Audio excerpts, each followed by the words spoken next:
جس جنت کا پرہیزگاروں سے وعدہ کیا گیا ہے اس کی شان یہ ہے کہ اس کے نیچے نہریں بہ رہی ہیں، اس کے پھل ہمیشہ باقی رہنے والے ہیں اور اس کے سائے بھی۔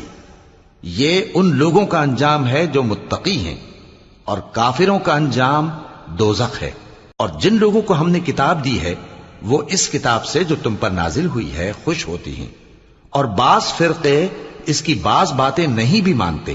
کہہ دو کہ مجھ کو یہی حکم ہوا ہے کہ اللہ ہی کی عبادت کروں اور اس کے ساتھ کسی کو شریک نہ بناؤں۔ میں اسی کی طرف بلاتا ہوں اور اسی کی طرف مجھے لوٹنا ہے۔ اور اسی طرح ہم نے اس قرآن کو عربی زبان کا فرمان بنا کر نازل کیا ہے۔ اور اگر تم علم آ جانے کے بعد ان لوگوں کی خواہشوں کے پیچھے چلو گے تو اللہ کے سامنے کوئی نہ تمہارا مددگار ہوگا اور نہ کوئی بچانے والا۔ اور اے نبی، ہم نے تم سے پہلے بھی پیغمبر بھیجے تھے اور ان کو بیویاں اور